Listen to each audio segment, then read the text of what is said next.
রাত 12টা। আর কত দৌড়াবো আল্লাহ, প্লিজ এই অশুভগুলোর হাত থেকে রক্ষা করো। যে করেই হোক না কেন, এই প্রমাণটাকে হাতছাড়া করা যাবে না। এর মধ্যে যে হাজারো মানুষের প্রাণ জড়িয়ে আছে, একে কিছুতেই ওদের হাতে দিলে চলবে না।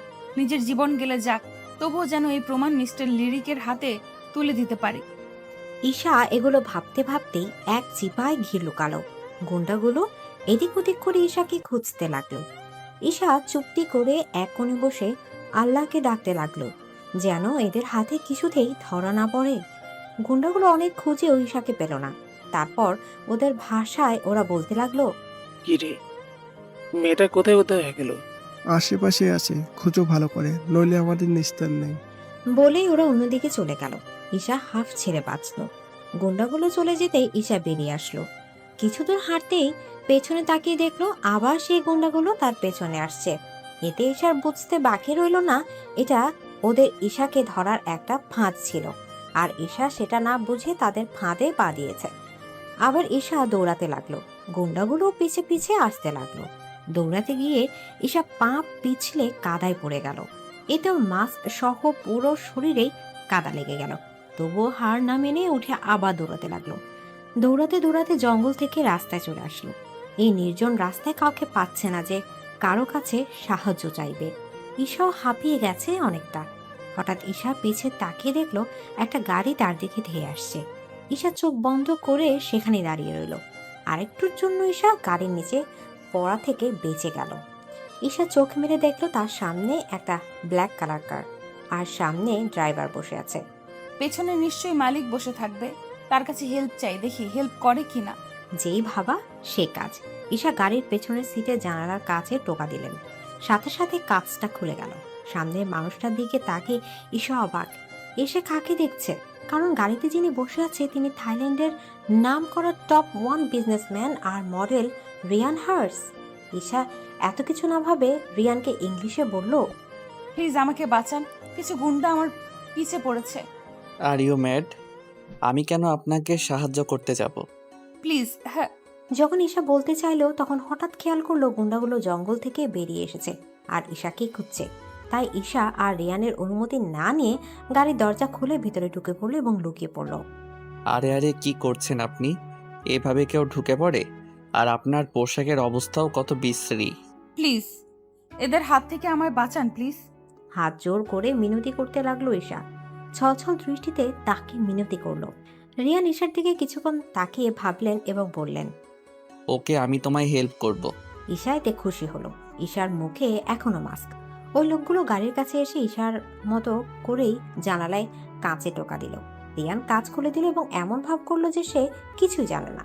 তারপর ওরা ওদের ভাষায় রিয়ানকে জিজ্ঞেস করলো, স্যার, এইখান দিয়ে একটা মেয়ে যাচ্ছিল, আপনি কি তাকে দেখেছেন? না, দেখিনি। তাহলে এত রাতে এখানে কি করছেন? It's none of your business. আরে চুপ, এখানে থাকলে আমাদের কি? Sir please don't mind. It's okay. বলে ওরা অন্যদিকে চলে গেল আর রিয়ান কাঁচটা লাগিয়ে দেয়। ঈশা লুকিয়ে থাকায় গুন্ডগুলো তাকে দেখতে পায়নি। থ্যাংক ইউ সো মাচ আমায় এদের হাত থেকে বাঁচানোর জন্য। It's okay. এখন বলো, তোমার আর কোনো হেল্প লাগবে? বেশি লাগবে না, আপনি শুধু আমাকে এই জঙ্গলের রাস্তা থেকে বের করুন, মেইন রোডে গিয়ে নামিয়ে দিয়েন। আমি সেখান থেকে ট্যাক্সি করে আমার গন্তব্যে চলে যাব। এখন রাত 1:39 বাজে, আপনি কি করে ট্যাক্সি পাবেন? আর আপনার পোশাকও তো নোংরা হয়ে আছে। এইটা আপনাকে ভাবতে হবে না, আমি ম্যানেজ করে নিতে পারবো। ওকে, তোমার যা ইচ্ছে। রিয়ান ভুল করে বাংলা বলে ফেলল। বাংলা বলায় ঈশা অবাক চোখে রিয়ানের দিকে তাকালো। তার মানে আপনি বাঙালি? তুমিও? হ্যাঁ। তাহলে তো ভালোই হলো, তাহলে যাওয়া যাক। হ্যাঁ অবশ্যই। ড্রাইভার চলো। ড্রাইভার গাড়ি স্টার্ট দিল। ঈশার সেভাবে বসে রইল আর এদিক সেদিক তাকতে লাগলো। এতে রিয়ান জিজ্ঞেস করলো, কি ব্যাপার, ওখানে কেন বসে আছো? সিটে বসছো না কেন? জায়গাটা আমার জন্য কোনো মতেই সেফ না, তাই এখান থেকে উঠতে পারবো না। বাই চান্স যদি কেউ দেখে ফেলে আমার নিস্তার নেই। ওরা কেন তোমায় ধরতে চাইছে? মারতে। হোয়াট? যা বলেছি তাই। কিন্তু কেন? ক্ষমা করবেন, এখন আমি কাউকে কিচ্ছু বলতে পারবো না। ওকে, তোমায় জোর করব না। থামান থামান, এখানেই নামবো আমি। কিন্তু আশেপাশে তো কোনো ট্যাক্সি তো দূর, কোনো জনমানুষও নেই। ঈশা জানালা দিয়ে বাইরে তাকিয়ে দেখলো। সত্যি তো কোনো ট্যাক্সিও নেই। আর ট্যাক্সি না থাকলে মিস্টার লিরিকের কাছে যাবই বা কী করে? এই প্রমাণটা তো আজকেই দিতে হবে। কি হলো, কি ভাবছো? আচ্ছা, আপনি আমায় এই ঠিকানায় নিয়ে যেতে পারবেন? হ্যাঁ, অবশ্যই। জি, ধন্যবাদ আপনাকে। ওখানে কি আপনার বাসা? না, তাহলে এত রাতে ওখানে কেন যাচ্ছেন? কাজ আছে। কাজ, তাও এই রাতে? সেটা আপনাকে ভাবতে হবে না। ওকে, অ্যাজ ইউর উইশ। এরপর আরও দুজনের মধ্যে কোনো কথা হয়নি। এদিকে মেয়েটাকে পেলে? না বস, হাতছাড়া হয়ে গেছে। হোয়াট স্টুপিড, কি করে হাতছাড়া হলো? জানি না বস, হঠাৎ চোখের সামনে থেকে উধাও হয়ে গেল। স্টুপিড, ওটা একটা মানুষ, কোনো উদ্ভিদ প্রাণী না যে চোখের সামনে থেকে উধাও হয়ে যাবে। বস, আমরা তো চেষ্টা করছি। একটা সামান্য মেয়েকে তোমরা ধরে আনে আমার সামনে আনতে পারলে না, আবার তর্ক করছো। Sorry boss. আর কথা না বলে ফোন কেটে দিল। এদিকে রিয়ান ড্রাইভারকে চোখের ইশারা করতেই গাড়ি থামিয়ে দিল আর ঈশা ধন্যবাদ দিয়ে চলে গেল। আরে তোমার নামটা যা চলে গেল। মেয়েটা সত্যি অদ্ভুত, কোনো কথাই তেমন বলতে চায় না। কি জানে এই মেয়েকে মারতে চায়। আর মেয়েটার পুরো চেহারাও দেখতে পারলাম না। ড্রাইভার গো নাও। এদিকে ঈশা চারদিক ফিরে ফিরে দেখতে লাগলো কেউ আছে কিনা সেটা। চারপাশে ঘুরে ফিরে তাকিয়ে অবশেষে মিস্টার লাকিন এর বাসায় পৌঁছালো ঈশা। বিল্ডিংয়ের 8ম ফ্লোরে মিস্টার লাকিন থাকে। ঈশা লিফটে করে 8ম ফ্লোরে গেল এবং সেখানে যেয়ে মিস্টার লাকিনের দরজায় নক করলো। কিছুক্ষণের মধ্যে একজন মহিলা দরজা খুলে দিল। মহিলাটি মিসেস লাকিন। ঈশা তাকে থাইল্যান্ডের ভাষায় বলল, সেন সামরাত পাহাব কপ ক্রুদিমাইন, আমি কি স্যারের সাথে দেখা করতে পারি? মহিলার অনুমতি পেয়ে ভেতরে ঢুকলো ঈশা। বাংলাদেশের মতো ওদের দেশের তেমন কোনো মিল নেই। রাত 1টা-2টার সময় কোনো মেয়ে বাইরে থাকা কোনো ব্যাপারই না। ভেতরে এসে দেখে মিস্টার লাকিন তার স্টাডি রুমে বসে বই পড়ছেন। বই থেকে চোখ সরিয়ে ঈশার দিকে তাকালেন। ঈশাকে দেখে বই রেখে এক প্রকার দৌড়ে আসলেন মিস্টার লাকিন। মিলাক রামথুন মাই, প্রমাণ পেয়েছো? সাইসা স্ট্রাকচার বলে ঈশা প্রমাণটা মিস্টার লাকিনের দিকে এগিয়ে দিলেন। লাকিন পুরোটা দেখে বললেন, রামথুন থি সবরবুন বেব, একদম পারফেক্ট প্রমাণ। Thanks professor. চা থা সাং ইয়ারিং দি। এখন কি করবা? ক্লাব বান, বাসায় যাব। খুমছা মি দি ট্যাক্সি সন ডুক, এত রাতে কোনো ট্যাক্সি তো পাবে না। পিসা মেল পো মাই থাং খাংওয়েল খাপখুন, পাবো প্রফেসর, আপনি চিন্তা করবেন না। সান মাই সামরাত চাক খুনপি খন দিও, আমি তো তোমাকে একা ছাড়তে পারি না। It's okay professor, I will save myself. My খুন খাপ রথ খাং সাং, না তুমি আমার গাড়ি করে যাও। But professor. No more excuse. ঈশার কিছু বলল না। ওনার গাড়ি করেই সে রাতে ঈশা বাসায় চলে আসে। বাসায় এসে শাওয়ার নিয়ে জামা কাপড় ওয়াশিং মেশিনে ধুয়ে নিল। সূর্য উঠে গেছে। ঈশা সারা রাত একদমই ঘুমাতে পারেনি। তাই ঘুম পাচ্ছে, কিন্তু ঘুমাতে পারবে না, কারণ আবারও ওর ডিউটি আছে। ঈশা হলো ব্যাংককের ছোট একটি শহরে থাকে। ছোটবেলায় মা মারা যায় আর বাবা 2 বছর আগে। ঈশার জন্ম ব্যাংককেই। বাবা মা বাঙালি, তাই সেও বাংলা ভাষায় কথা বলে, কিন্তু অনেক ক্ষেত্রে এই থাই ভাষার প্রয়োজন হয়, তাই সেটাও শিখে নিয়েছে। সেখানকার কালচারেই ঈশা বড় হয়েছে। অনেক কষ্ট লেখাপড়া করেছে ঈশা। বাবাই ছিল ঈশার সব কিছু, কিন্তু তার বাবাও তাকে একা করে চলে গিয়েছে। রিফার বাবার শেষ স্মৃতি রিফার ছোট্ট বাসাটাই। আর রাতের যে প্রমাণটার কথা হচ্ছিল সেটা অনেক বড় ক্রাইমের ছিল, যেটা ঈশা দায়িত্ব নিয়ে প্রমাণটা জোগাড় করেছে। এরপর দেখতে থাকুন। সব বলে দিলে হবে না তো। ঈশা ছোট একটা জব করে। ঈশা রাধার সময় পায়নি, তাই কোনো রকম কাপ নুডলস খেয়ে রেস্টুরেন্টে চলে আসে। হ্যাঁ, ঈশা একটি রেস্টুরেন্টের ওয়েটার হিসেবেই কাজ করে, সকাল 10টা থেকে বিকেল 5টা। কাল ঈশা রেস্টুরেন্টের কাজ সেরেই প্রমাণ জোগাতে গিয়েছিল। বেচারি অনেক টায়ার্ড, তাই ঘুমে বারবার দুলছে। এই ঈশার দোলনি দেখে রাতে কু বলতে লাগলো, থাই ল্যাঙ্গুয়েজে বলল, তুমি ঠিক আছো Isha? Yes, I am all right. I think তোমার ঘুম আসছে, আমি কফি বানিয়ে আনছি, ওয়েট। আরে না না, রাতে কু বললাম তো, আমি ঠিক আছি, কফি বানানোর কোনো প্রয়োজন নেই। তুমি ভালো করেই জানো ম্যাম কি রকম।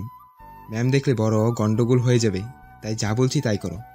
ম্যাম ওর কথা শুনে ঈশা চুপসে গেল, কারণ ওদের ম্যাম অনেক রাগী এবং বদমেজাজি। একটু এদিক ওদিক হলেই রাগারাগি শুরু করে দেয় এবং জবটা করতে দেয় না। তেমন কেউই টিকতে পারে না এই ম্যামের মেজাজের কাছে। যারাও টিকে তারাও ভয় ভয় থাকে, যেমন ভয় ঈশাও পাচ্ছে। তবে ঈশা আর রাতিকুই একমাত্র মেয়ে যারা গত 1 বছর ধরে এখানেই আছে। রাতিকু কিছুক্ষণের মধ্যে কফি এনে ঈশাকে দিল। ঈশা চুপচাপ সেটা খেয়ে নিল। খাওয়ার পর ঈশা রিল্যাক্স ফিল করতে লাগলো।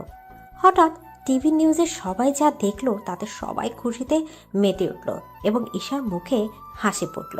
আল্লাহ, তোমার দরবারে অসংখ্য শুক্রিয়া, আমি পেরেছি আমার কথা রাখতে। ইয়েস। টিভিতে নিউজে বলল, এতদিনে দেশবাসী যে আতঙ্কে ছিল সেটা থেকেই এখন সবাই মুক্ত, কারণ যে আমাদের ধ্বংস করতে চেয়েছিল সেই আতঙ্কবাদীর সকল প্রমাণ সহ পুলিশের হাতে গ্রেপ্তার হয়েছে এবং আদালত তাকে তার কুকর্মের জন্য ফাঁসির রায় দিয়েছে। তারপর টিভিতে মিস্টার লাকিনকে দেখালো, কারণ কেসটা তার হাতেই ছিল। ওনার থেকে দায়িত্ব নিয়ে প্রমাণ জোগাড় করেছে এবং তা মিস্টার লাকিনের হাতে সঠিক সময়ে পৌঁছে দিয়েছেন। মিস্টার লাকিনকে একজন জার্নালিস্ট প্রশ্ন করলো, স্যার, আপনি এত বড় প্রমাণ কি করে পেলেন? একজন এই প্রমাণের দায়িত্ব নিয়েছে, আর সেই তার জীবনের ঝুঁকি নিয়ে এত বড় প্রমাণ জোগাড় করেছে। আমরা সবাই তার কাছে কৃতজ্ঞ। আমার এবং পুরো দেশবাসীর তরফ থেকে তাকে অসংখ্য ধন্যবাদ জানাচ্ছি।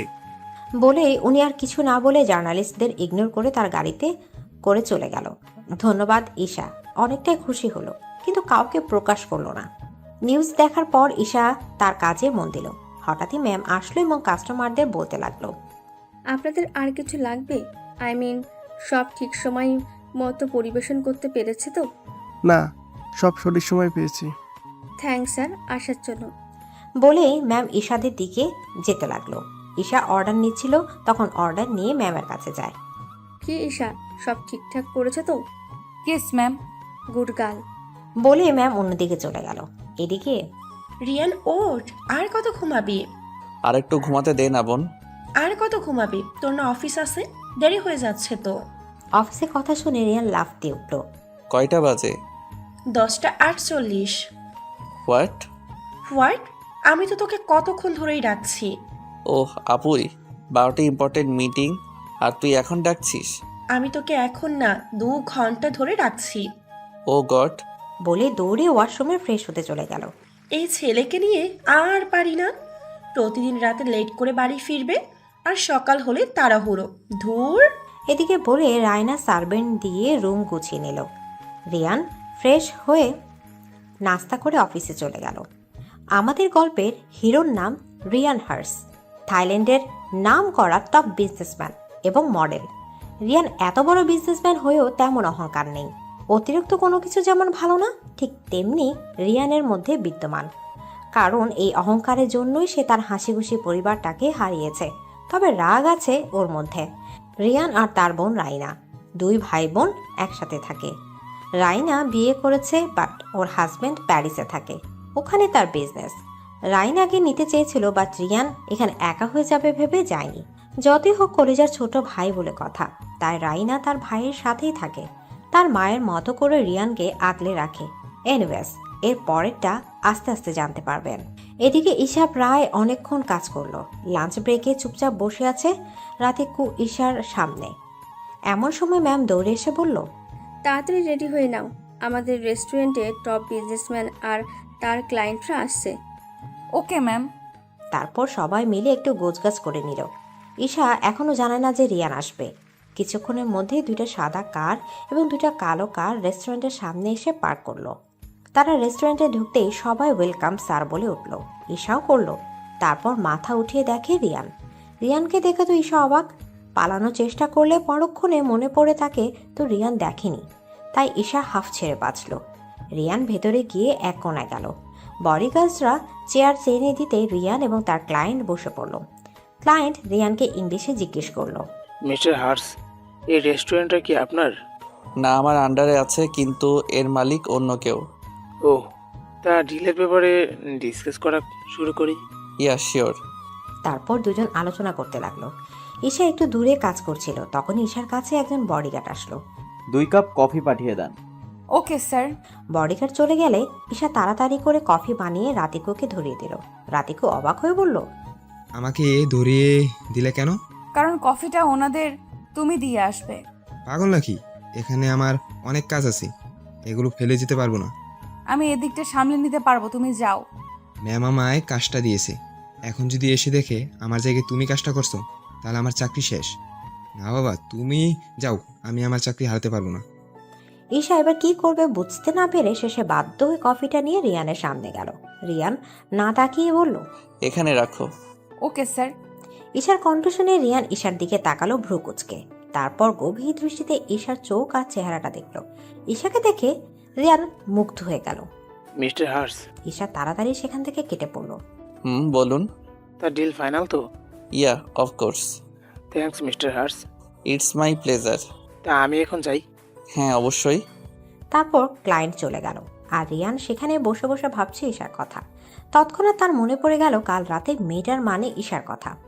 ওয়েট, কাল রাতের মেয়েটার কণ্ঠ আর এই মেয়েটার কণ্ঠ তো প্রায় একই, আর চোখগুলো তো তেমনই। তার মানে কি কালকে রাতের মেয়েটাই এই মেয়ে? এসব ভাবছিল আর তখনই রিয়ানের বডিগার্ড যে বলে, স্যার যাবেন না? আগে আমার কথা মন দিয়ে শোনো। ইয়েস স্যার, বলুন। যে মেয়েটা আমাদের কফি দিয়ে গেল সেই মেয়েটার সকল ইনফরমেশন আমার চাই। Okay sir.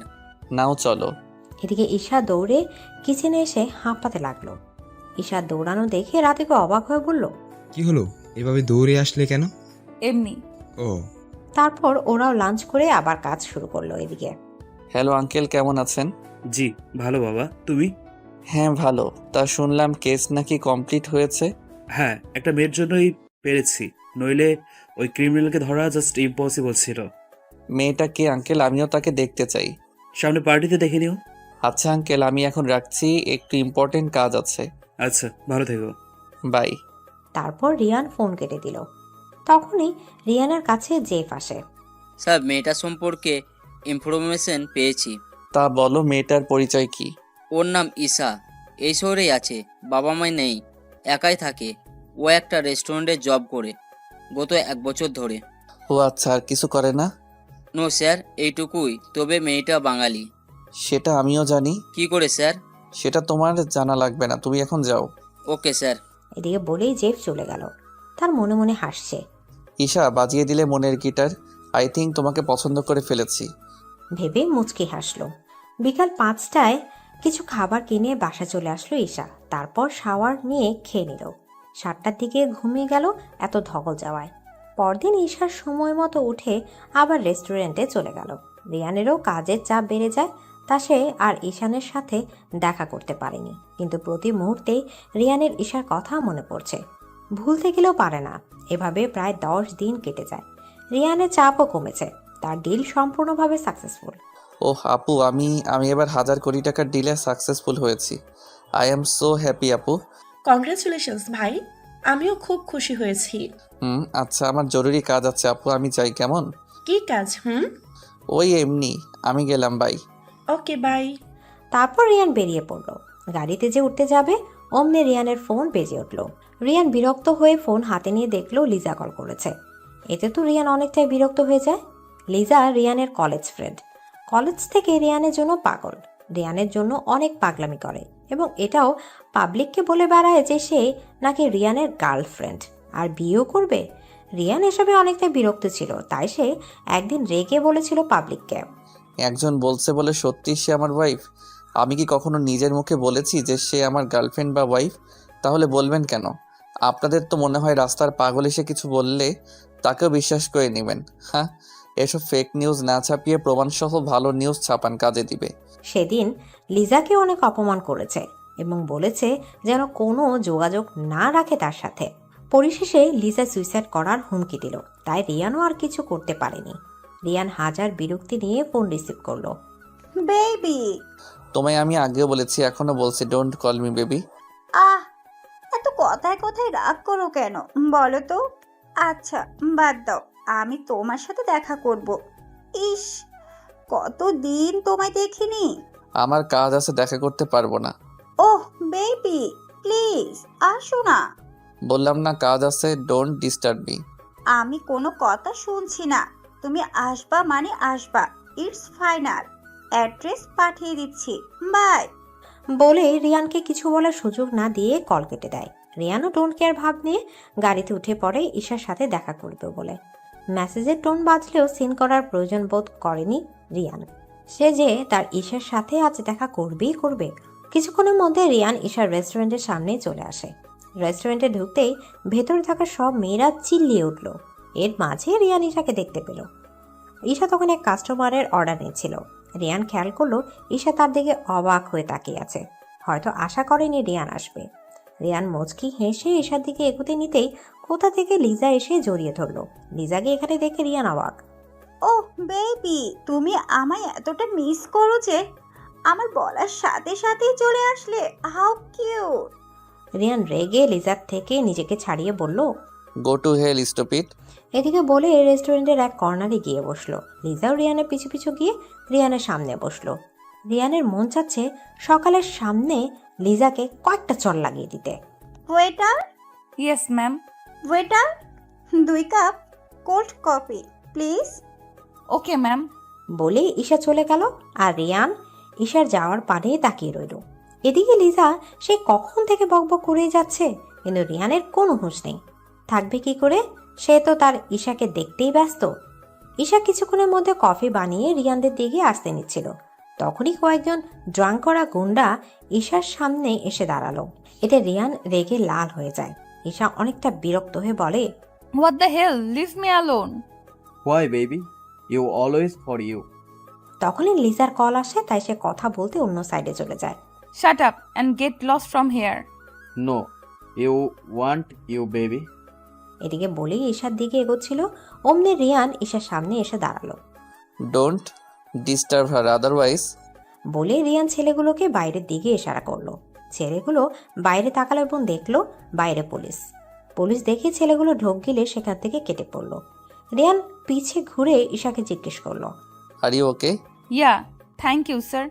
এই তুমি এই ওয়েটার সাথে কি করছো? Liza, behave yourself. ওকে ওকে, নাও চলো কফিটা শেষ করি। এমন সময় রিয়ানের কল আসলো। Yes, O I am really sorry, I forget. Okay wait, I am coming. বলেই ফোন কেটে দিল রিয়ান। সরি লিজা, আমার যেতে হবে আর্জেন্ট। ওকে। তারপর রিয়ান বিল পে করে চলে গেল, কিন্তু রিয়ান তার একটা ব্যাগ রেখে যায়। ঈশা ব্যাগটা দেখতেই সাথে সাথে রিয়ানকে পেছন থেকে ডাকে, কিন্তু রিয়ান এতটাই তাড়াহুড়ো ছিল যে ঈশার ডাক শুনতে পায়নি। ঈশা রিয়ানের কিছু পিছু নিল রিয়ানকে ব্যাগটা দেওয়ার জন্য। রিয়ান গাড়ি করে যায়, তাই ঈশাও ট্যাক্সি করে রিয়ানের পিছু নিতে থাকে। পিছু নিতে নিতে ঈশা একটি বড় শুটিং ক্লাবে ঢুকে পড়ল। বারবার শুনুন শুনুন করে পেছন থেকে ডাকছে, কিন্তু রিয়ান কিছুতেই শুনছে না। ঈশা রিয়ানের পিছু নিতে নিতে একটা শুটিং প্যানেলে চলে আসলো। যে রিয়ানের কাঁধে হাত রাখবে ব্যাগটা দেওয়ার জন্য, তখনই দুইটা মেয়ে আরেকটা মধ্যবয়সী লোক ঈশার সামনে এসে দাঁড়ালো এবং ফিসফিস করে বলতে লাগলো। ঈশাকে কোনো মতেই আর রিয়ানের কাছে যেতে দিল না, আর ঈশাও রিয়ানকে হারিয়ে ফেললো। রিয়ান চেঞ্জিং রুমে চলে আসে চেঞ্জ করার জন্য। হ্যাঁ, রিয়ান একজন মডেলও, এখন তার ফটোশ্যুট হবে, তাই সে এখানে এসেছে। লোকটি আর দুটোর কথোপকথন এমন। ডিরেক্টর স্যার, এই মেয়েটি পারফেক্ট আপনার ফটোশ্যুটের জন্য। আমারও তাই মনে হচ্ছে। তো স্যার, এখন কি করা উচিত? আমাদের গার্ল মডেল আজ অ্যাবসেন্ট, সো আই থিঙ্ক ওকে দিয়েই আমাদের কাজ চালাতে হবে। আর ইউ সিওর স্যার, এই মেয়েটি ভালোভাবে সব করতে পারবে? হ্যাঁ, আমার তো তাই মনে হচ্ছে। আর এখন কিছুই করার নেই, এই ফাইলটার জন্য অনেকেই অপেক্ষা করছে। ওকে স্যার, আপনি যা বলবেন। তারপর ডিরেক্টর চলে গেল, আর মেয়ে দুটো ঈশার সামনে দাঁড়িয়ে রইল। ম্যাম আসুন আমাদের সাথে। কোথায় যাব? আপনি আমাদের নেক্সট ফটোশ্যুটের জন্য সিলেক্ট হয়েছেন। কিন্তু আমি তো কোনো অ্যাপয়েন্টমেন্ট দেইনি, তাহলে কি করে সিলেক্ট হলাম? আমাদের ডিরেক্টর আপনাকে পছন্দ করে সিলেক্ট করেছে, কোনো অ্যাপয়েন্টমেন্ট নয়। আমি ফটোশ্যুট করতে চাই না, সরি। আমি তো রাজি হয়েছে। আরে আরে আমি কখন? নিয়ে চল। আরে আমার কথা তো শুনুন। কে শুনে কার কথা? মেয়ে দুটো ঈশাকে জোর করে চেঞ্জিং রুমে নিয়ে গেল। এদিকে চেঞ্জিং রুমে নিয়ে গিয়ে ঈশাকে জোর করে ড্রেস পরালো। ঈশা তো সেই কখন থেকে বলছে আমি রিয়ান স্যারের সাথে দেখা করব, কিন্তু মেয়ে দুটো বলছে আপনি আগে রেডি হয়ে নিন। ঈশাকে জোর করে মেকআপ আর্টিস্টের কাছে নিয়ে গেল। প্রায় 2 ঘন্টা ঈশার সাথে যুদ্ধ করলো মেয়ে দুটি। হয়েছে হয়েছে, অনেক করেছেন আপনারা।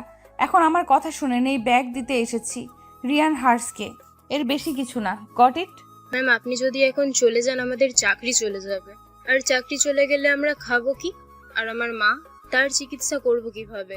তাই ম্যাম প্লিজ আমাদের কথা ভেবে এইটুকু উপকার করুন, প্লিজ ম্যাম প্লিজ। সত্যিই তো ওদের পরিবার আছে, ওদের পরিবারে হাসি ফোটাতে হয় দিনরাত অক্লান্ত পরিশ্রম করে। আমার জন্য ওদের পরিবারের খুশিটা কি করে ছিনিয়ে নিতে পারি? না, এটা কোনো মতেই সম্ভব না। ওকে, আমি তোমাদের কথা রাখবো। সত্যি ম্যাম? হ্যাঁ, এখন বলো আমায় কি করতে হবে? আসুন আমাদের সাথে। ওকে, তো তোমাদের নামই তো জানা হলো না। আমি রত্না আর ও পিহা। ও আপনার নামও তো জানা হলো না। ও হ্যাঁ, আমি Isha. So cute name. Thanks Piha. এদিকে ও ডিরেক্টর স্যার, আর কতক্ষণ ওয়েট করব? আরেকটু আসলে আপনার সাথে যার শ্যুট করার ছিল সে আজ অ্যাবসেন্ট, তাই অন্য কাউকে ঠিক করা হয়েছে। ও এখন যা করার তাড়াতাড়ি করুন, আমারও সময়ের দাম আছে। আচ্ছা স্যার। রিয়ান বারবার ঘুরে দেখছে আর ভাবছে কখন যে শুট শেষ হবে আর কখন তার ঈশার সাথে দেখা করবে। কিছুক্ষণ অপেক্ষা করার পর সামনে তাকিয়ে রিয়ান অবাক, নিজের চোখকে বিশ্বাস করতে পারছে না। এসে কাকে দেখছে? আসলে সত্যিই না স্বপ্ন দেখছে ভেবে একবার চোখ বুজে আবার চোখ দুটো খুলল। না, সে ভুল দেখছে না, এটা ঈশা। হ্যাঁ হ্যাঁ, কোনো ভুল নয়। ঈশাকে রিয়ান হা হয়ে দেখছে। ঈশা একটি ওয়েডিং ড্রেস পরে আসছে, পুরোই হোয়াইট এঞ্জেল লাগছে ঈশাকে। ঈশার এতক্ষণে রিয়ানের দিকে চোখ গেল। রিয়ানকে দেখে ঈশা অবাক, তবুও কিছু প্রকাশ করতে পারছে না। তারপর ঈশাকে রিয়ানের পাশে দাঁড় করায়। রিয়ান আস্তে আস্তে জিজ্ঞেস করলো, তুমি এখানে কি করছো? নাচছি। আপনার কোনো সমস্যা? কই নাচছো? আমি তো দেখছি তুমি দিব্যি দাঁড়িয়ে আছো। তাহলে জিজ্ঞেস করছেন কেন? কে যেন বলেছিল বাঙালি মেয়েরা ঝগড়াটে হয়, এখন তো দেখছি তাকে নোবেল দেওয়া উচিত। ঈশা চরম রেগে রিয়ানকে জোরে চিমটি দিল। এতে রিয়ান লাফিয়ে উঠল। রিয়ানের লাফানো দেখে ডিরেক্টর উত্তেজিত হয়ে বলল, কি হলো মিস্টার হাস, এনি প্রবলেম? না তেমন কিছু না, মনে হয় পিঁপড়া কামড়িয়েছে। আপনাদের যা করার তাড়াতাড়ি শুরু করুন। স্যার, ম্যাম এভাবে পোজ দিন। ওকে, তো ডার্লিং পারবে তো? Mind your language mister Harts. Okay okay. তার ফটোগ্রাফার ঈশাকে বলল রিয়ানের কাঁধে হাত রাখতে বলে, আর রিয়ানকে বলে ঈশার কোমরে হাত দিতে। এটা শুনে ঈশার শরীর দিয়ে কেমন যেন শীতল হাওয়া বয়ে গেল। রিয়ান মুচকি হেসে ঈশার কোমরে হাত দিল। এতে ঈশা কেঁপে উঠে আর রিয়ান হাসে। কি হলো, আমার কাঁধে হাত দাও। ঈশা আস্তে আস্তে চোখ মেলে মাথা নাড়ালো আর কাঁপা কাঁপা হাতে রিয়ানের কাঁধে হাত রাখলো। দুজন দুজনের অনেকটাই কাছে। ঈশা ভারী ভারী নিঃশ্বাস ফেলছে, কারণ এই প্রথম কোনো ছেলের এত কাছে সে। ঈশার এমন নিঃশ্বাস নেওয়াটা রিয়ানের খুব ভালো লাগছে। ফটোগ্রাফার পিক তুলছে, পিয়া আর রত্না ডিরেক্টরকে বলছে, দেখেছেন স্যার কত কিউট কাপল? হ্যাঁ, তা তো দেখতেই পারছি। স্যার, আপনার পছন্দ আছে বলতে হবে। নাও নেক্সট শ্যুটের পালা। তারপর রিয়ান আর ঈশা আরও কিছু শ্যুট করে। শ্যুট করতে করতে প্রায় সন্ধ্যা হয়ে যায়। শ্যুট শেষ হতেই ঈশা চেঞ্জিং রুমে চলে যায় চেঞ্জ করতে। চেঞ্জ সেরে বাইরে এসে দেখে রত্না আর পিহা ঈশার জন্য অপেক্ষা করছে। রত্না মুচকি হেসে বলল, থ্যাঙ্কস ম্যাম, আমাদের কথা রাখার জন্য। আপনি সত্যি আমাদের আজ অনেক বড় উপকার করেছেন। এটা কোনো ব্যাপার না, তোমাদের জন্য করতে পেরে আমি অত্যন্ত খুশি। আচ্ছা, এখন আমি যাই, কেমন? আবার পরে কথা হবে। আচ্ছা ম্যাম, সাবধানে যাবেন। আর এই নিন রিয়ান স্যারের ব্যাগ। ওকে থ্যাঙ্কস, আমি এখন যাই, কেমন? আল্লাহ হাফেজ। ম্যাম, আল্লাহ হাফেজ মানে কি? ও সরি, আসলে মুসলিমরা বিদায় আল্লাহ হাফেজ বলে থাকে। ও আচ্ছা, so ma'am bye, take care. Bye you too. তারপর ঈশা চেঞ্জিং রুম থেকে বেরিয়ে গেল। ঈশা বেরোতেই রিয়ান ঈশার সামনে এসে দাঁড়ালো। এতে ঈশা অবাক। আপনি এখানে? হ্যাঁ, আমি ছাড়া আর কে হবে শুনি? আপনি এত বাচাল, জানতাম না তো। পাগল বলো, বাচাল বলো, যা ইচ্ছা বলো, আমি বলবো সবটাই তোমার জন্য। উফ, হয়েছে, অনেক বলেছেন। এখন আপনার ব্যাগটা নিন। আপনার এই ব্যাগ আজ আমায় অনেক ঝামেলায় ফেলেছে। ও আচ্ছা, তুমি আমায় ব্যাগটা দিতে এসেই ফেসেছো? বাহ, ব্যাগ, তুই যদি মানুষ হতি তাহলে আমার সবকিছু তোরে দিয়ে দিতাম। এক্সকিউজ মি, আপনি কি তার ছিলেন নাকি? হ্যাঁ, তোমার জন্যই। উফ, সেই কখন থেকে তোমার জন্য শুরু করেছেন? কি প্রবলেমটা কি আপনার একটু বলতে পারেন? Cause I love you. মজা নিচ্ছেন? একদমই না। Do you love me? No, I don't. Oh come on, মিথ্যা বলিও না please. I know love me. আমার এত ইচ্ছা নেই মিথ্যা বলার। ওকে, এখন সরেন, আমি বাসায় যাব। আহা, এত তারা কিসে? চলো আমি তোমায় ড্রপ করে দেই। নো থ্যাঙ্কস, আমি একাই যেতে পারবো। পাগল নাকি, এত রাতে তোমায় একা ছাড়বো? মাত্র 8টা বাজে। রাত কোথায়? আমার কাছে রাতই লাগছে, তাও অনেক রাত। হ্যাঁ, পথ ছাড়ুন বলছি। আমার সাথে যাবা মানে যাবাই। কখনো না। বলে রিয়ানকে ধাক্কা দিয়ে ঈশা পালাতে নিল। অমনি রিয়ান হাত ধরে ফেললো আর ঈশা রিয়ানের হাত থেকে ছাড়া পাওয়ার জন্য মুচড়ে করছে। আপনার সাহস কি করে হলো আমার হাত ধরার? আমার সাথে যাবে তাই? কখনো না। তাহলে আমিও ছাড়ছি না। আরে ডিরেক্টর স্যার কিছু বলবেন? ডিরেক্টরের কথা শুনে রিয়ান ঈশার হাত ছেড়ে পিছে তাকালো, কিন্তু ডিরেক্টর নেই আর ঈশা এই ফাঁকে পালালো। রিয়ান রেগে যে ঈশাকে বকতে যাবে, দেখে ঈশা গায়েব। রিয়ান তো সেখানে দাঁড়িয়েই হাসছে। এই মেয়ে তো হেব্বি চালাক, তবে আর কতক্ষণ পালিয়ে পালিয়ে বেড়াতে পারো সেটা আমিও দেখে নিব। বলে আবার হাসতে লাগলো। ঈশা ট্যাক্সি থেকে নেমে বাসা যাওয়ার জন্য হাঁটছে। এই রাস্তায় ট্যাক্সি চলাচল নিষেধ, শুধু নিজেদের গাড়ি ঢুকতে পারবে।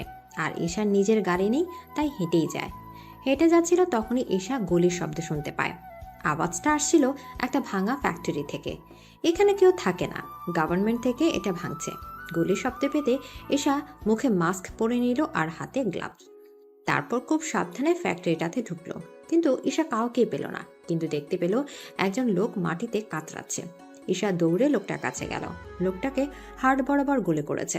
ঈশা লোকটির মাথা নিজের কোলে রেখে বলতে লাগলো, আপনাকে কে মেরেছে? লোকটি শেষ নিঃশ্বাস ত্যাগ করলো। ঈশা নিশ্চিত হয়ে পড়ল, আর তার অনেক খারাপ লাগছে এটা ভেবে যে ঈশার সামনে একটা মানুষ ধুকে ধুকে মরল। কিন্তু ঈশা কিছুই করতে পারল না। ঈশা তারপর কিছু না ভেবে আবার আড়ালে চলে গেল, কারণ যারা খুনি তারা যে কোনো সময় এসে চেকও করতে পারে। আড়ালে থেকে ঈশা মিস্টার লাকিনকে কল দিল। হ্যাঁ ঈশা, কেমন আছো? স্যার এখন এগুলো বলার সময় নেই, এখানে অনেক বড় সমস্যা হয়ে গেছে। কেন, কি হয়েছে? তারপর ঈশা প্রথম থেকে শেষ পর্যন্ত সবটা খুলে বলল। মিস্টার লাকিন সবটা শুনে কিছুক্ষণ চুপ থেকে বলতে লাগলো, আচ্ছা ঠিক আছে, দেখছি। কাল কিন্তু তোমার আরেকটা মিশন আছে, মিশন শুরু। হ্যাঁ প্রফেসর। কি পারবে তো সেটা সম্পূর্ণ করতে? কালকে তোমার পুরো গ্যাং নিয়ে যেতে হবে কিন্তু।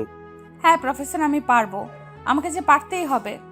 আচ্ছা ঠিক আছে, আর লাস্টটা যে জায়গায় আছে সেখানে থাকতে দাও, কাল সকালে যা করার করবো। আচ্ছা প্রফেসর, গুড নাইট।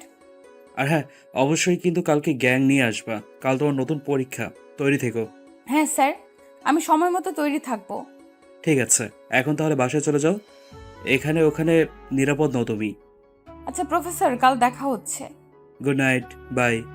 যত কথা রাখা ছিল এই বুকে জমা, তোমাকে জানিয়ে দিলাম ও প্রিয়তমা, তোমাকে জানিয়ে দিলাম ও প্রিয়তমা। চোখ বন্ধ করে ঈশাকে অনুভব করে গানটা গাইলো। গানটা যেন ঈশাকে ডেডিকেট করে করা। গান শেষ করে পেছনে তাকাতে দেখে রাইনা হাতে হাত গুজে রিয়ানের দিকে ভ্রু কুচকে তাকিয়ে আছে। কি এভাবে তাকিয়ে আছিস কেন? যে 4 বছরেও একবারও গিটার ছুঁয়ে দেখেসনি, সে আজ গিটার বাজিয়েছে, আমার সাথে গান। হাউ পসিবল ইয়ার? তুই জানলি কি করে আমি গান গেয়েছি? আমার রুম থেকেই শুনতে পেলাম। দেন এখানে এসে দেখি তুই গাচ্ছিস। প্রেমে পড়েছিস বুঝি? ও কামন প্রেম, তাও আমি ইটস নট ফেয়ার দিই। সেটা আমার ভালোই বোঝা হয়ে গেছে। কোনটা কি এখন বলবি, না তোর পিছে গোয়েন্দা লাগাবো? উফ জি ভাই। রাইনার হাজবেন্ডকে জিভাই বলে ডাকে। ভালোই করেছে তোমাকে নেয়নি, নইলে মাথা খেয়ে ফেলতে। কি বললি তুই? ঠিকই তো বললাম। জি ভাই নিজে বাঁচার জন্য আমার ঘাড়ে চাপিয়ে দিয়ে গেছে। তবে রে, বলে রিয়ানের দিকে তেড়ে গেল। আর রিয়ান রাইনাকে একটা টেডি বিয়ার ধরিয়ে দিল। রাইনা তো টেডি বিয়ার দেখে সেই খুশি, আর রিয়ান বেচারা হাফ ছেড়ে বাঁচল। রাইনা কিছুক্ষণ টেডি বিয়ারের দিকে দেখে নিল, তারপর বলল, আজ টেডি বিয়ারটা দিলি বলে মারের হাত থেকে বেঁচে গেলি, কিন্তু আমি এখনো রেগে আছি। কিভাবে ভাঙাবো? সত্যি বলতে হবে। মিথ্যা কবে বললাম? আবার? ওকে ওকে কুল, এখন বল কি বলবি? কাউকে ভালোবাসিস?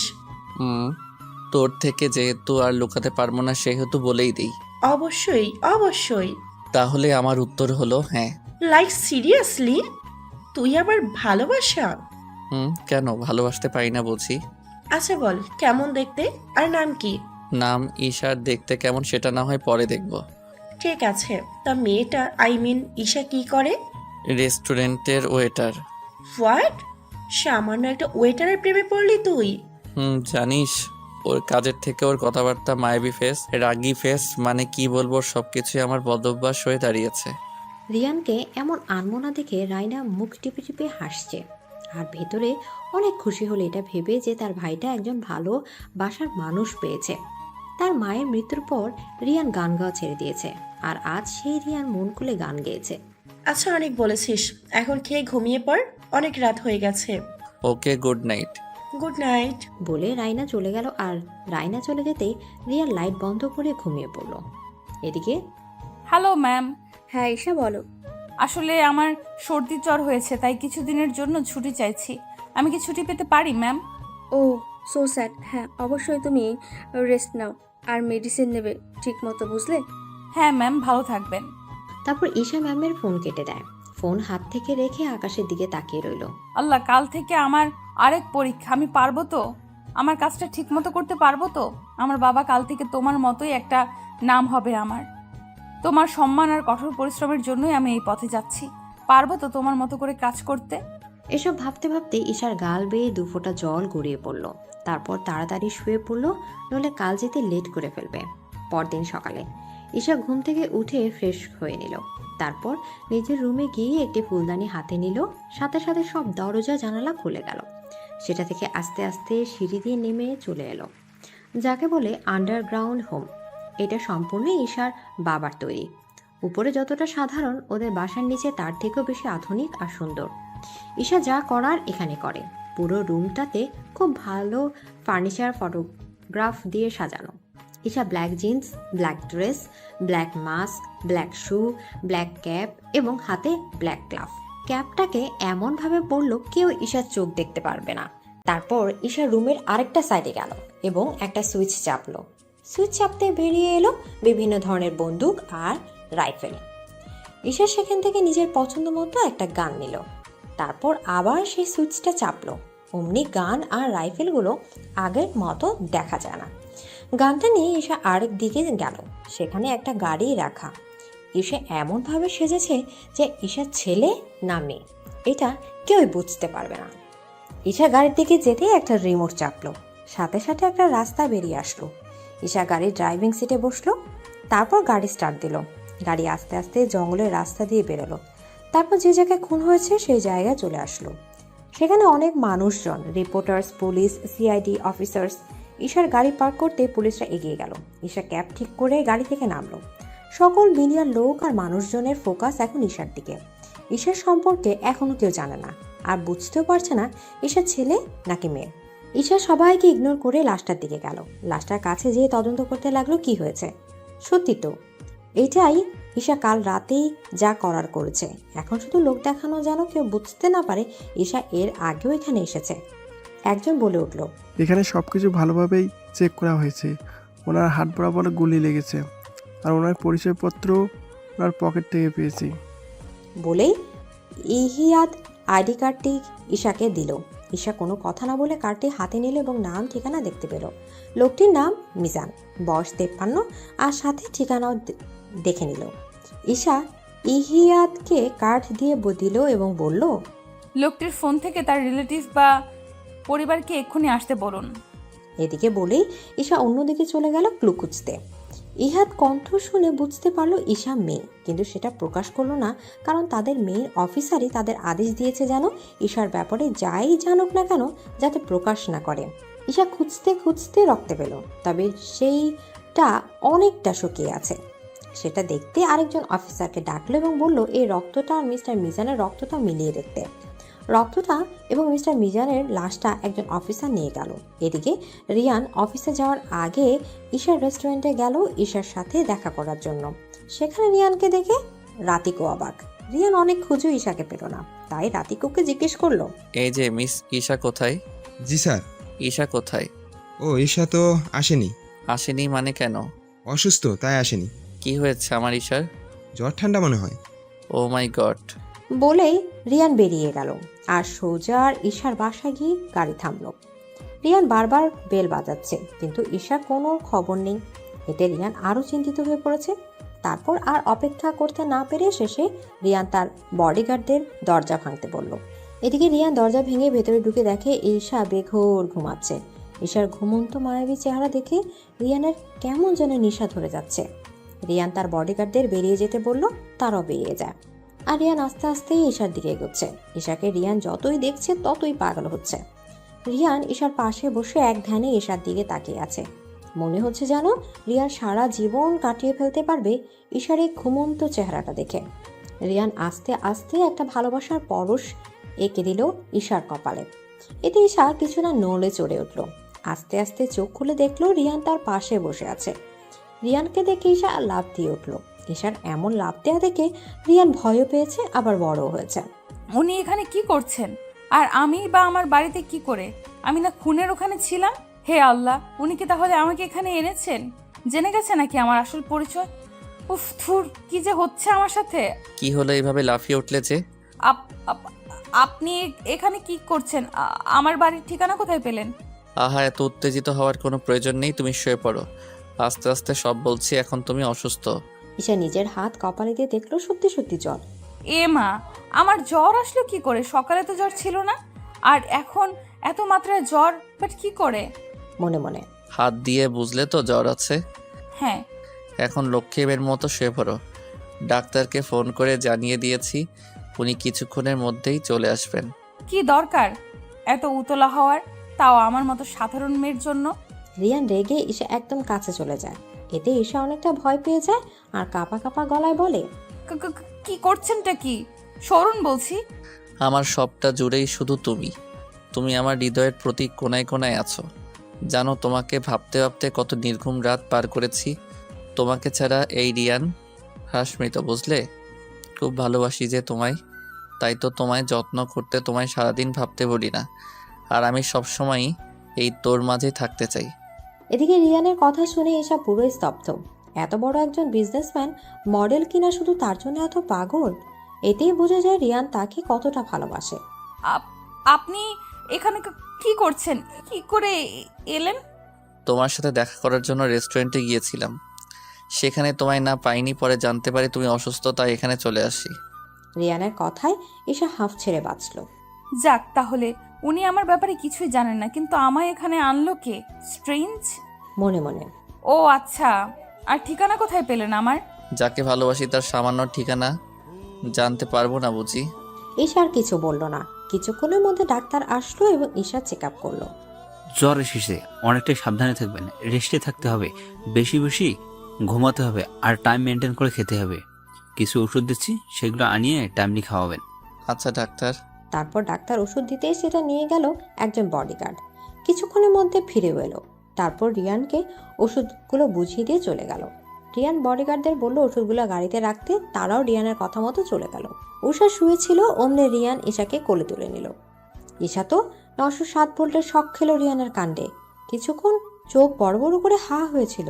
যখন রিয়ান ঈশাকে গাড়িতে উঠাবে অমনি ঈশা লাফাতে লাগলো নামানোর জন্য। ছাড়ুন আমাকে।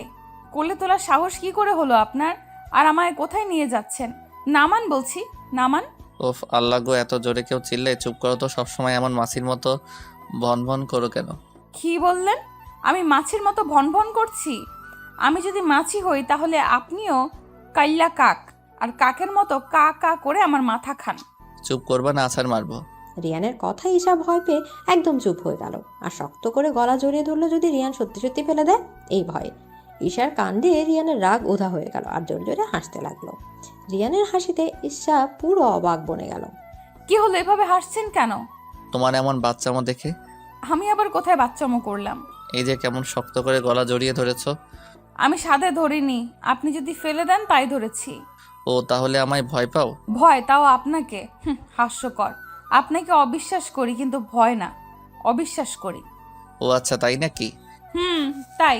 ভয় কাকে বলে সেটা ভালো করে বোঝাবো। বলে ঈশাকে গাড়িতে বসালো আর নিজেও ঈশার সাথে বসলো। ঈশা তো হ্যাপি ভয় পেয়ে গেছে আর বারবার ভয়ে ঢোক গিলছে। এটা ভেবে যদি কোথাও মেরে তাকে ফেলে দেয়। তো দেখুন, আমাকে ছাড়ুন, নইলে আমি পুলিশকে কল করব। কেন? এই যে আমাকে আপনি মেরে ফেলে দিয়ে আসবেন, তাই। এদিকে ঈশার কথায় রিয়ান তো হু হু করে হাসতে লাগলো। কি হলো, আমি কি হাসির কথা বলেছি? এত হাসছেন কেন?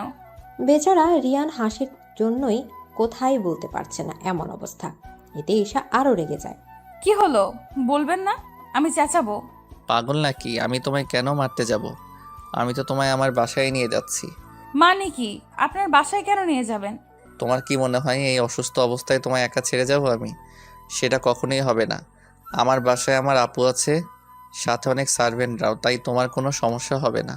বাট আমার এসবের প্রয়োজন নেই, আমি একাই থাকতে পারি, আমার অভ্যাস আছে। আমি থাকতে তোমার আর অভ্যাসের প্রয়োজন নেই। সো চুপ থাকো, নইলে আমি কিন্তু সত্যি সত্যি জঙ্গলে ফেলে দিয়ে আসবো তোমায়। ঈশা ভয়ে চুপসে গেল। তারপর রিয়ান ঈশাকে নিজের বাসায় নিয়ে গেল। বেল বাজাতে রাইনা দরজা খুলে দিল, আর রিয়ানের কোলে এভাবে একটা মেয়েকে দেখে রাইনা অবাক।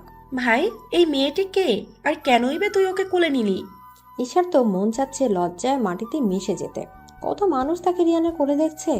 ও ঈশা, এখন ভেতরে তো ঢুকতে দে নাকি? এখানে স্ট্যাচুর মতো দাঁড়িয়ে থাকবো? না না, ভেতরে আয়। তারপর রিয়ান ঈশাকে নিয়ে ভেতরে ঢুকলো। এদিকে ঈশাকে সোফায় বসিয়ে রিয়ান উপরে চলে গেল ফ্রেশ হতে। কি হয়েছে তোমার ঈশা? এদিকে রাইনার এত কেয়ার দেখে ঈশা অবাক। এটা ভেবে যে তাকে রাইনা কি করে চিনল। ঈশার এমন অবাক হওয়া দেখে রাইনা মুচকি হেসে বলল, তোমার কথা আগে রিয়ান বলেছে, কিন্তু তোমায় দেখায়নি, তাই তখন চিনতে পারিনি। এদিকে ঈশার হঠাৎ কেন যেন লজ্জা লজ্জা লাগছে। তারপর লজ্জা মাখা ফেস নিয়ে বলল, ও হয়েছে, আর লজ্জা পেতে হবে না। এর মধ্যে রিয়ান চলে আসলো আর ঈশাকে আবার কোলে দিল নিল। এতে ঈশা আরো অনেকটা লজ্জা পায় আর ফিসফিস করে বলে, এই কি করছেন কি? নামান আমাকে, আপু আছে তো।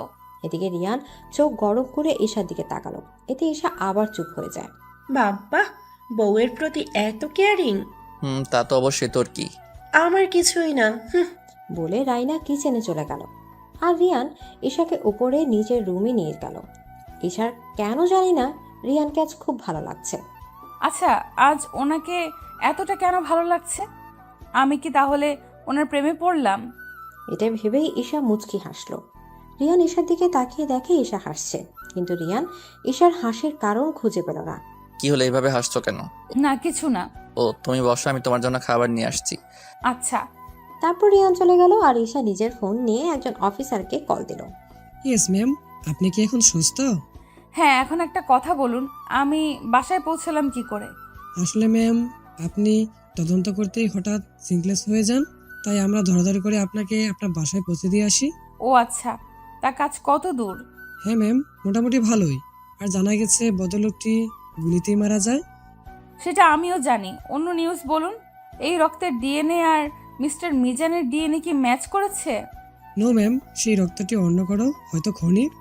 তবে হ্যাঁ, জানা গেছে মিস্টার মিজান মারা যাওয়ার পূর্বে খনিটার সাথে যথাযথই করেছে নিজেকে বাঁচানোর জন্য।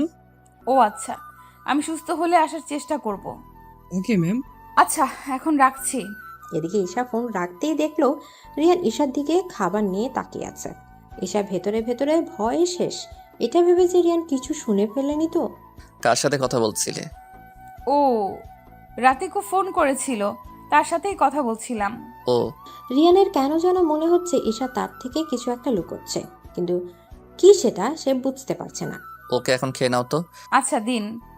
ঈশা নিজের হাতে খেতে চাইলে রিয়ান কেড়ে নিয়ে বলে, না, আমি খাইয়ে দিব, সো চুপচাপ থাকো। কিন্তু আবার ঈশার কিছু বলল না। রিয়ান নিজের হাতে খুব যত্নে ঈশাকে খাইয়ে দিল। আচ্ছা, আপনার বাবা বা মাকে যে দেখছি না? আমার মা নেই আর বাবা। ও, ক্ষমা করবেন, কিন্তু আপনার বাবা? উনি অন্য দেশে থাকেন আর তার সেকেন্ড ওয়াইফকে নিয়ে। সরি, আপনাকে এভাবে জিজ্ঞেস করা উচিত হয়নি। 2 দিন পর তো এমনি আমার বউ হবা, এতে প্রশ্ন করতেই পারো। এদিকে রিয়ানের কথা ঈশার কিছুই বলল না, চুপচাপ মাথা নিচু করে রইল। এতে রিয়ান মুচকি হাসলো। এভাবেই চলতে থাকে।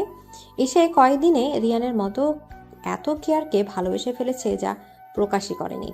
ঈশা ফোনে তার টিমকে এটা ওটা করতে বলে, কারণ সে রিয়ানের বাসা থেকে কোনো মতেই বের হতে পারবে না।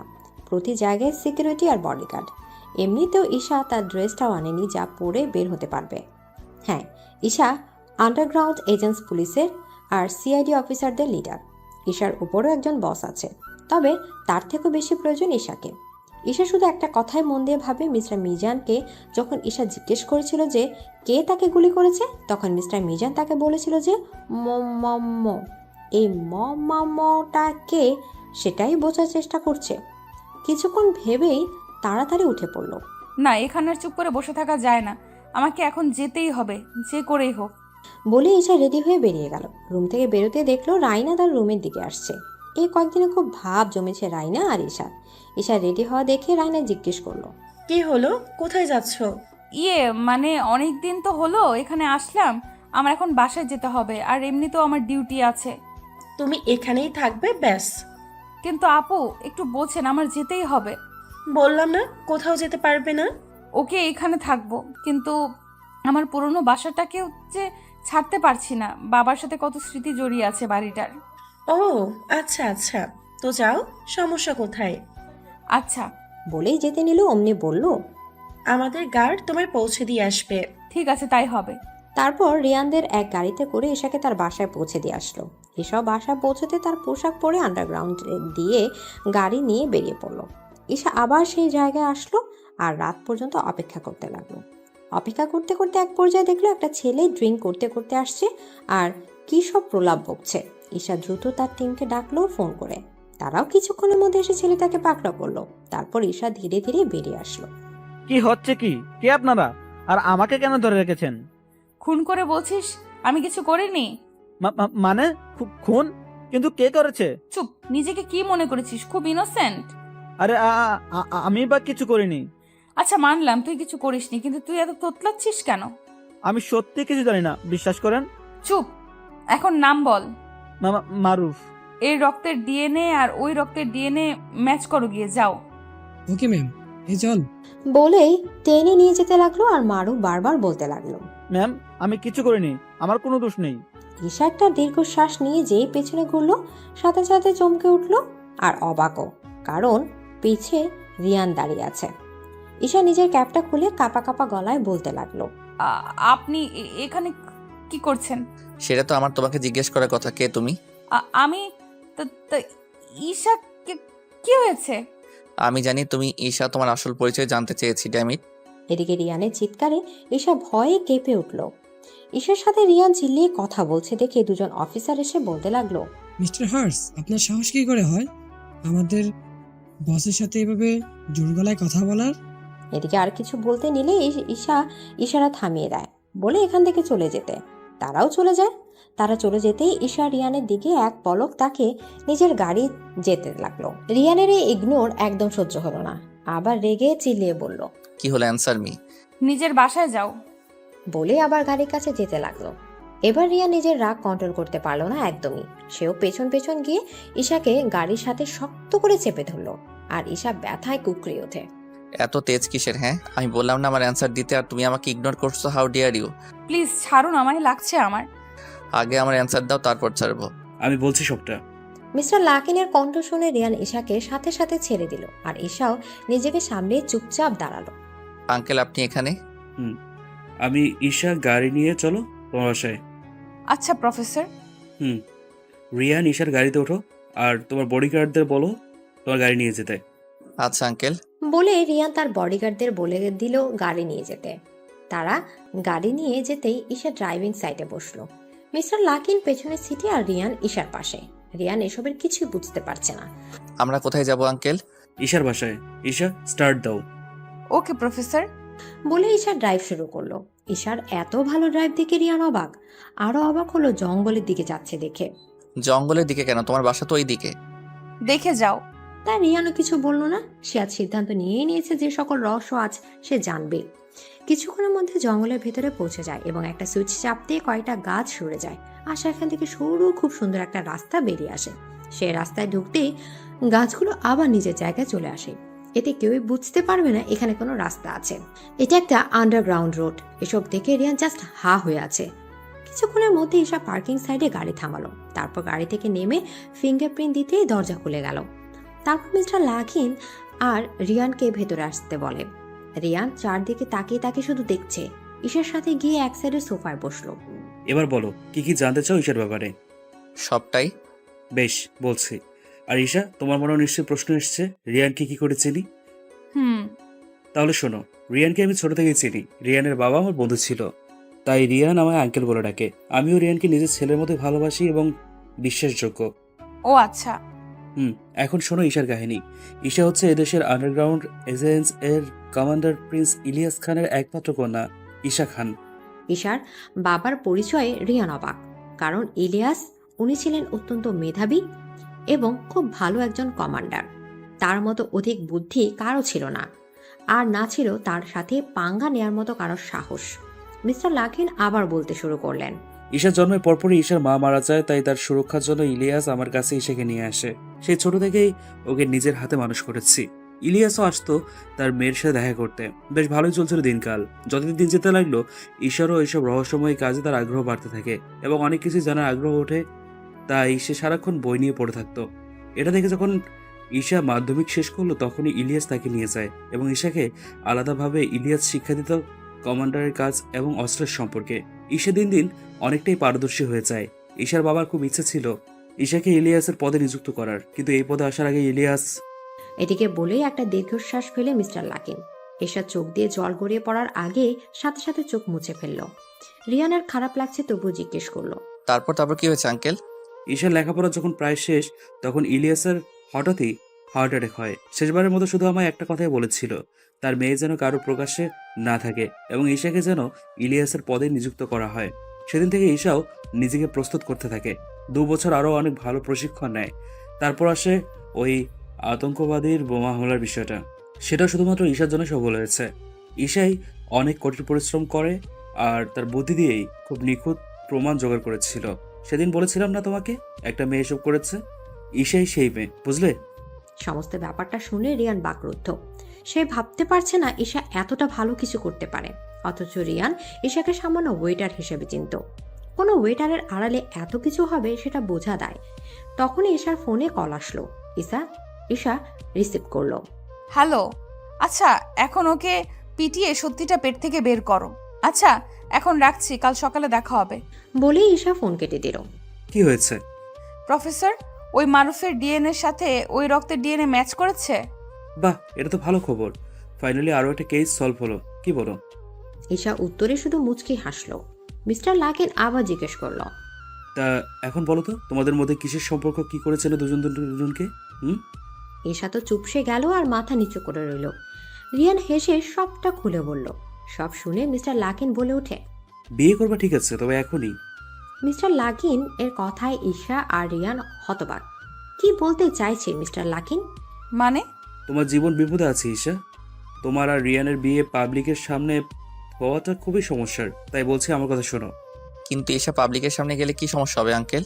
কারণ ইলিয়াসের ইচ্ছে তার মেয়েকে যেন প্রকাশ্যে বিয়ে দেয়া না হয়। ও, তাহলে তো এখনই হওয়া উচিত। ঈশা, তুমি রাজি? ঈশা একবার মিস্টার লাকিনের দিকে তাকালো। সে ইশারা করলো রিল্যাক্স। বাবার মৃত্যুর পর প্রফেসরকেই নিজের বাবা বলে মেনেছি, আর কি? আপনাকেও নিজের অজান্তে ভালোবেসে ফেলেছি, তাই আপনাকে বিয়ে করতে রাজি। ঈশার কথায় রিয়ান হাসলো, কিন্তু ভেতরে ভেতরে সে অনেকটাই খুশি এটা ভেবে যে ঈশা তাকে ভালোবাসে। রিয়ানের ইচ্ছা করছে ঈশাকে শক্ত করে জড়িয়ে ধরতে। I love you Isha, I love you so much. তোমায় ছাড়া এই রিয়ান যে মূল্যহীন। কিন্তু রিয়ান চাইলেও কিছু বলছে না, কারণ তাদের সামনে মিস্টার লাকিন বসে আছে। বাহ, আমার ঈশা মাও তো রাজি, তো চলো এখন গির্জায়। না আঙ্কেল, আমরা মুসলিম, তাই আমি চাই আমাদের ইসলাম রীতিতেই বিয়ে হোক। আমি ওনার সাথে একমত প্রফেসর। আচ্ছা ঠিক আছে। এত রাতে কোথাও এদেশে কাজই পাওয়া যাবে বলে তো মনে হয় না। ওই ব্যবস্থা আমি করতে পারবো, তুমি শুধু তোমার বডিগার্ডদের নিয়ে যা করার করো। আচ্ছা আঙ্কেল। এদিকে বলে রিয়ান ফোন নিয়ে অন্যদিকে চলে গেল। তারপর ঈশা, মিস্টার লাকিন আর রিয়ান উপরে চলে আসলো আন্ডারগ্রাউন্ড থেকে। কিছুক্ষণের মধ্যে রিয়ানের বডিগার্ডরা হাজির হলো প্রয়োজনীয় জিনিসপত্র নিয়ে। তারা কিছুক্ষণের মধ্যে রওনা হলো এবং একটা 5 স্টার হোটেলে গিয়ে গাড়ি থামালো। তারপর 10 নম্বর ফ্লোরে গিয়ে একটা রুমে ঢুকলো। সেখানে আগেই রাইনা আর কাজী সাহেব ছিল। রাইনা ঈশার পেশার সম্পর্কে এখনো কিছু জানে না। রিয়ান আর ঈশা গিয়ে এক সোফায় বসলো আর তাদের সামনে কাজী সাহেব। কাজী সাহেব বিয়ে পড়াতে শুরু করলেন। তারপর ঈশা আর রিয়ানকে বিয়ের রেজিস্ট্রেশন পেপারে সাইন করালো। খুব সুন্দরভাবে ইসলামী রীতিতে ঈশা আর রিয়ানের বিয়ে সম্পূর্ণ হলো। ঈশা আর রিয়ান এখন লিগেলি হাজব্যান্ড ওয়াইফ। এটা ভাবতে রিয়ান মুচকে মুচকে হাসছে। সাক্ষী হিসেবে মিস্টার লাকিন আর রাইনা ছিল, তাই তাদেরও সাইন নেওয়া হলো। বিয়ের সকল নিয়ম শেষ করতে করতে ভোর হয়ে যায়। তাই ঈশা রিয়ান আর মিস্টার লাকিনের সাথে নিজের বাসায় চলে আসে এবং ঈশা রেডি হয়ে নেয় অফিসে যাওয়ার জন্য। কাল রাত থেকে কিছুই খাওনি, খেয়ে নাও। আমার কাজ আছে, খেতে পারবো না, তাড়াতাড়ি যেতে হবে। একদম চুপ, মাত্র ভোর, তাই চুপচাপ খাও, নাইলে মার খাবা। এই, আপনার সাহস তো কম না? আপনি আমাকে মারের ভয় দেখান। কি বললা? না না, কিছু না খেয়েই যাব। এই তো গুড। তারপর রিয়ান বডিগার্ডকে আনানো খাবারটা ঈশাকে খাইয়ে দিল আর ঈশাও রিয়ানকে খাইয়ে দিল। মিস্টার লাকিন দূর থেকে দেখে হাসলো। ঈশ্বরের দুজনের জন্যই তৈরি করেছে। খাওয়া দাওয়া শেষ করে ঈশা আর মিস্টার লাকিনকে অফিসে পৌঁছে দিয়ে রিয়ানও নিজের অফিসে চলে গেল। ঈশা আর মিস্টার লাকিন মারুফের সামনে বসে আছে আর মারুফ মাথা নিচু করে আছে। তার পাশেই মারুফকে শায়েস্তা করার জন্য একজন অফিসার আছে। ঈশা প্রশ্ন করা শুরু করলো। কেন মেরেছিস মিস্টার মিজানকে? উনি আমার কলেজে স্যার ছিল। আগে থেকে আমাকে দেখতে পারতো না, অনেক বাজে কথা শোনাতো, যেখানে সেখানে অপদস্থ করতো। কিন্তু আমি কিছু বলতাম না, হাজার রাগ থাকলেও। আমার ড্রাগসের নেশা ছিল, সেটা আমার স্যার জেনে যায়। তাই আমাকে পুলিশের কাছে দৌড়িয়ে দেওয়ার জন্য সবসময় ফলো করতো। আমি এসবের কিছুই জানতাম না। ওই দিন ফ্যাক্টরিতে ড্রাগসের জন্যই বসেছিলাম। অমনি স্যার আমার সামনে এসে হাজির হয় এবং হুমকি দেয় আমাকে পুলিশের হাতে ধরে দিবে। আমিও ভয় পেয়ে যাই, তাই নিজেকে বাঁচাতে ওনাকে খুন করে দিই আর সেখান থেকে কোনো রকমে পালিয়ে আসি। আচ্ছা, সবই বুঝলাম, কিন্তু তোমার ব্লাড সেখানে কেন ছিল? আসলে আমার হাত কেটে গিয়েছিল স্যারের সাথে দস্তাদস্তি করার সময়। সামান্য ড্রাগসের জন্য একজন নিরপরাধ মানুষকে খুন করতে পারে? প্লিজ স্যার, আমাকে ক্ষমা করে দিন। আমি অনেক বড় ভুল করেছি নিজের অজান্তে। এটা ভুল নয়, অনেক বড় অন্যায় করেছিস তুই। তোর জন্য ফাঁসির শাস্তিও আমার কাছে কম মনে হচ্ছে। ছি, সামান্য ড্রাগসের জন্য একটা ফ্যামিলিকে ছাড়খাড় করে দিলি। একবারও ভাবলি না তোরও একটা পরিবার আছে? মিস্টার মিজার তোর বাবার মতোই তো ছিল নাকি? ঈশার কথায় মারুফ কাঁদতেই লাগলো। একে নিয়ে যাও, কালই এর আদালতের রায় হবে। Okay ma'am. তারপর মারুফকে নিয়ে গেল। ঈশা চুপচাপ বসে রইল। মিস্টার লাকিন ঈশার কাঁধে হাত রেখে বলল, রিল্যাক্স, আমি এর পরেরটা দেখে নেব। প্রফেসর। আচ্ছা, একটা কথা বলো তো, তুমি জানলে কি করে যে এই মারুফি খুন করেছে? মিস্টার লাকিন প্রশ্নে ঈশা মুচকি হাসলো। মিস্টার লাকিন আবার ভ্রু কুচকে বলল, কি হলো বলো। মিস্টার মিজানকে যখন আহত অবস্থায় পাই তখন তাকে জিজ্ঞেস করেছিলাম কে তাকে গুলি করেছে। সে উত্তরে শুধু মা বলে মারা যায়। আমি সেদিন থেকেই ভাবতে থাকি উনি কার কথা বলতে চেয়েছিল। পরদিন যখন ওনারা খুনের তদন্ত করতে থাকে তখন রক্ত আর কিছু ড্রাগস পাই, সেগুলোকে ফরেন্সিকে পাঠিয়ে দেই, কিন্তু এগুলো কোনোটাই মিস্টার মিজানের ডিএনএ ম্যাচ করেনি, আর ড্রাগসও মিস্টার মিজানের ব্লাডে পাওয়া যায়নি। সন্দেহ আরও বাড়ে। তারপর একদিন হুট করে মাথায় এলো মিস্টার মিজানের বলা শেষের কথা। তাই ওনার যত রিলেটিভস, ফ্যামিলি, স্টুডেন্ট আর টিচার্স, বন্ধু বান্ধব সবার নামে খোঁজ নিলাম, কার নামের মধ্যে এম আছে প্রথমে। সো এরকম অনেকেরই খোঁজ পেলাম, কিন্তু কাকে ছেড়ে কাকে বলবো তা ঠিক বুঝতে পারলাম না। পরে আবার মনে হলো এখানে যেহেতু ড্রাগস পাওয়া গেছে, তাহলে যে ড্রাগস নিয়েছে সে আবার আসবে। তাই কাল রাত পর্যন্ত অপেক্ষা করলাম। রাতে দেখি মারুফ সেখানে ড্রাগসের জন্য এসেছে, তখনই পাকড়াও করি ব্যাটাকে। বাহ, খুব ভালো পরিকল্পনা। আচ্ছা প্রফেসর, আমার রেস্টুরেন্টে যেতে হবে। আচ্ছা চলো, তুমি পৌঁছে দিয়ে আসি। আচ্ছা প্রফেসর। তারপর ঈশা চেঞ্জ করে মিস্টার লাকিনের সাথে রেস্টুরেন্টে চলে যায়। গাড়ি থেকে নেমে ম্যামের সাথে দেখা করে কাজে লেগে পড়ে। রাতিকু ঈশাকে দেখে অনেক খুশি হয়েছে। হঠাৎ টিভিতে ঈশা আর রিয়ানের করা শ্যুট দেখতে লাগলো। উপস্থিত সবাই ঈশার দিকে অবাক চোখে তাকিয়ে আছে, সাথে রাতিকু। ঈশা একটি ঢোক গিলল, কারণ সবাই ঈশার চারিদিকে জমা হয়ে গেছে আর নানা ধরনের প্রশ্ন করছে, ছবি তুলতে চাইছে। ঈশা কি করবে বুঝতে পারছে না। এমন সময় রিয়ানের বডিগার্ডস ভিড় ঠেলে ঈশার কাছে আসলো আর সবাইকে সরিয়ে দিতে লাগলো। এতে ঈশা একটা স্বস্তির নিঃশ্বাস ফেলে। বডিগার্ডসরা পাবলিককে সরিয়ে দিতে রিয়ান ঈশার কাছে চলে আসে। পাবলিকের চিৎকার চেঁচামেচি আরো বেড়ে যায়। তুমি ঠিক আছো তো? তোমার কিছু হয়নি তো? ঠিক আছি। তোমাকে এখানে কে আসতে বলেছে? হ্যাঁ সরি, আসলে এখানে হয়েছে, আর বাহানা করা লাগবে না। এই রেস্টুরেন্টের মালিককে ডাকো। বডিগার্ড ডাকতে চলে গেল। আর এদিকে পাবলিকের হইচই যেন বাড়তেই লাগলো। একসময় নিউজ চ্যানেলের লোকরাও এসে হাজির হয় এবং সরাসরি টিভিতে দেখাচ্ছে সবকিছু। মিডিয়ার লোকরা তো একটার পর একটা প্রশ্ন করেই যাচ্ছে। ঈশা কে হয় আপনার? ওনাকে বকছেন কেন? ওনার জন্য এখানে আসার কারণ কি? কিন্তু রিয়ান এসব উত্তর দেওয়ার প্রয়োজন মনে করছে না। এক পর্যায়ে অনেক বিরক্তি আর রাগী হয়ে বলল, she is my wife and I save her. Any problem? Riyan married. এটা শুনে সবাই অবাক। শুরু হলো আরো হাজার দফা প্রশ্ন।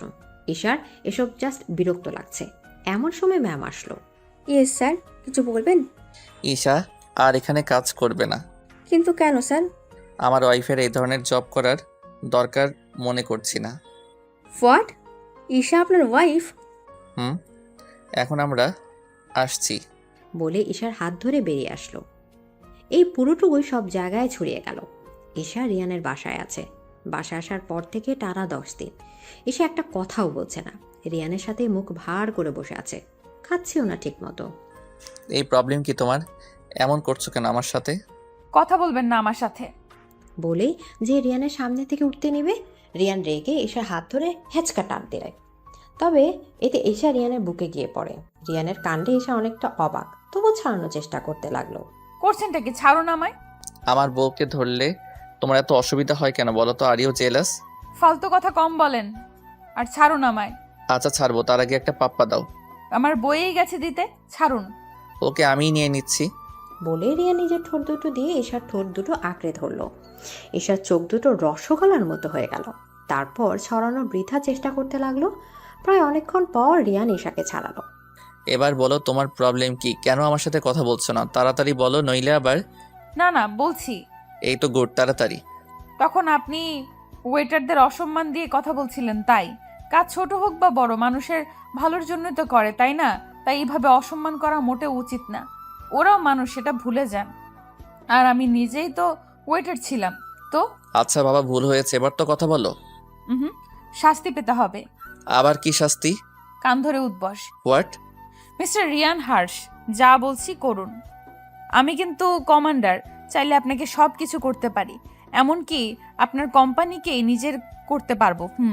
যথাজ্ঞা ম্যাডাম, যদি আমার কোম্পানি চলে যায় তাহলে এমন শুকনো কাঠ বউটাকে কি খাওয়াবো?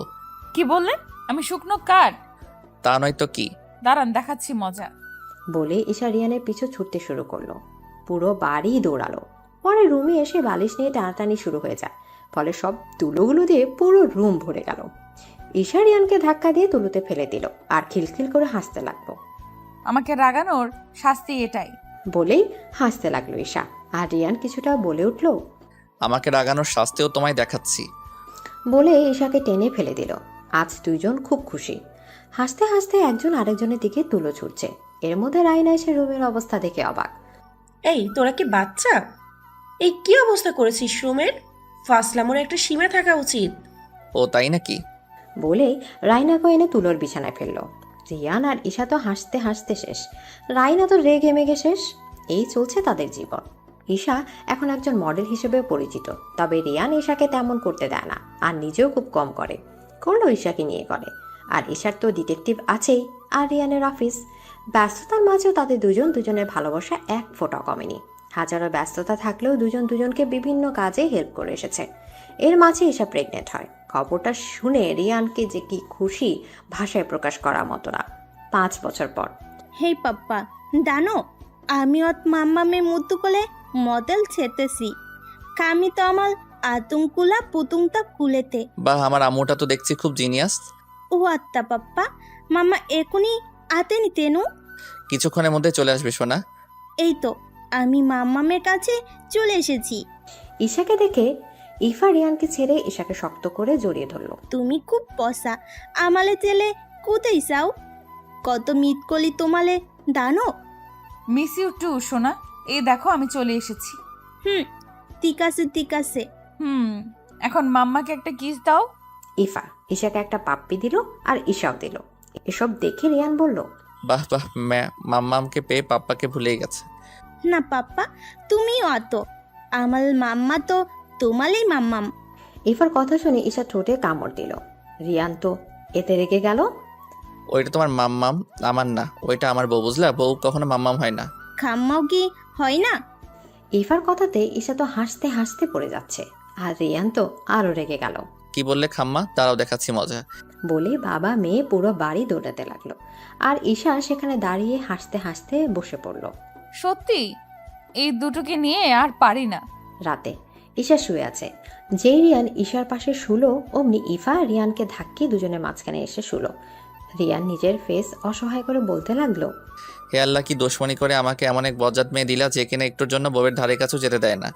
ইফা, একটা কথা বলো তো, তুই কি সত্যি আমার মেয়ে হয়ে বাবার সাথে এত শত্রুতা কিসের? আমি তোমার মেয়ে না, আমি আমার মাম্মামের মেয়ে। বলে ঈশার গায়ে হাত পা দিয়ে ঘুমিয়ে পড়লো। আর ঈশা তো হাসছে রিয়ানের অবস্থা দেখে। এটা প্রতিদিনের রুটিন। সারাক্ষণ ঈশাকে নিয়ে বাবা আর মেয়ের ঝগড়া লেগেই থাকে। ঈশা তো এদের দুজনের কাহিনী দেখতে দেখতে বিরক্ত। খাওয়ার সময়, ঘুমানোর সময়, ঘুরতে যাওয়ার সময়, বলতে গেলে দিন রাত 24 ঘন্টায়। রিয়ান ইফাকে একটা ধমক দিলে ইফা 2টা দেয়। তবে যতই ঝগড়া হোক দুজন আবার মিলেও যায়। বেঁচে থাকুক এমন খুনসুটি ভালোবাসা। আর ভালোবাসার পরিবারগুলো এরকমই দুষ্টু মিষ্টির মতোই হোক।